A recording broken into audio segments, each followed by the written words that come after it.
Hi friends, welcome back to my channel B with উপহার। আশা করি তোমরা সবাই ভালো আছো। আজকে আমি আরও একটা নতুন রেসিপি নিয়ে চলে এসেছি। আজকে আমি তোমাদের সাথে শেয়ার করব ফিরনির রেসিপি। ঘরে বসে রেস্টুরেন্টের স্বাদের ফিরনি যদি খেতে চাও তাহলে আমার এই প্রসেসে একবার বানিয়ে দেখো। আমি খুব অল্প ইনগ্রিডিয়েন্টস দিয়ে এই ফিরনিটা বানিয়েছি।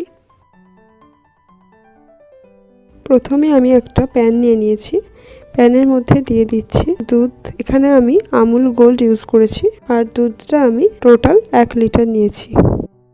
যখন দুধটা ফুটে আসবে তখন দিয়ে দিচ্ছি থেতো করে রাখা এলাচ। এখানে আমি 2টো এলাচ ব্যবহার করেছি। এবার দুধটাকে ভালোভাবে ফুটতে দিতে হবে।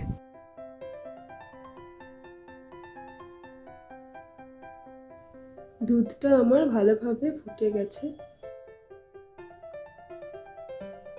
এবার আমি দিয়ে দিচ্ছি আগে থেকে ভিজিয়ে বেটে নেওয়া গোবিন্দভোগ চাল। এখানে আমি চালটা 30 গ্রাম নিয়েছি।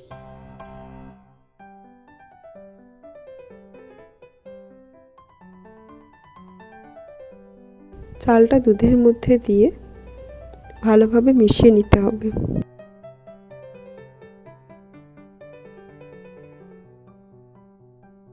চালটা দুধের সাথে মেশানোর পর চালটা যখন ভালোভাবে সেদ্ধ হয়ে যাবে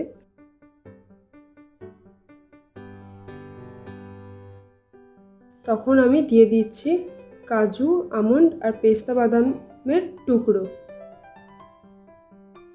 এগুলো আমি ভালোভাবে ফাইনলি চপড করে নিয়েছি। এবার আমি খুব ভালোভাবে মিশিয়ে নিচ্ছি। এবার দিয়ে দিচ্ছি চিনি। চিনিটা এখানে আমি 5 টেবিল স্পুন মতো নিয়ে নিয়েছি।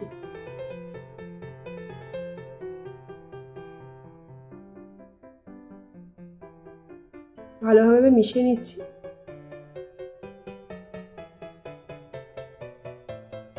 এবার আমি দিয়ে দিচ্ছি গোলাপ জল। গোলাপ জলটা এখানে আমি 1 টেবিল স্পুন ইউজ করেছি।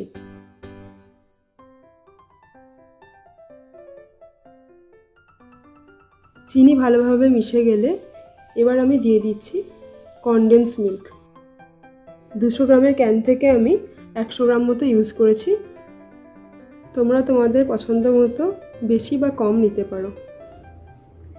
এবার খুব ভালোভাবে মিশিয়ে নিতে হবে এই সময়টায়, যাতে করে কোনো মতে তলা ধরে না যায়।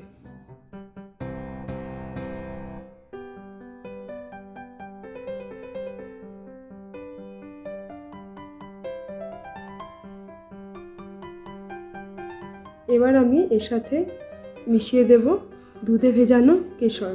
এটা আগের থেকে ভিজিয়ে রেখে দিতে হবে, তাহলে কালারটা বেশ ভালো আসবে।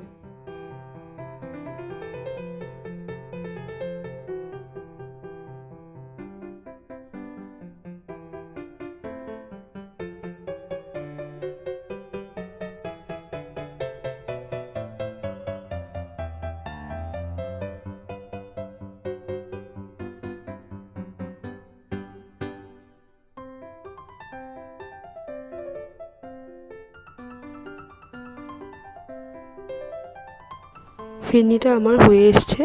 এবার আমি গ্যাস অফ করে ঠান্ডা করে ফ্রিজে রেখে দেব 2 থেকে 3 ঘন্টা।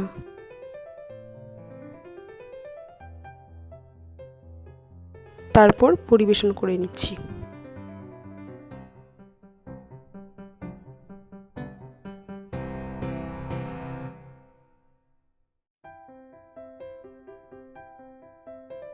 বন্ধুরা, রেসিপিটা কেমন লাগলো অবশ্যই কমেন্ট করে জানিও। ভালো লাগলে অবশ্যই করে একটা লাইক করে দিও, আর চ্যানেলে নতুন হয়ে থাকলে চ্যানেলটা সাবস্ক্রাইব করে দিও। দেখা হচ্ছে আবার নেক্সট ভিডিও।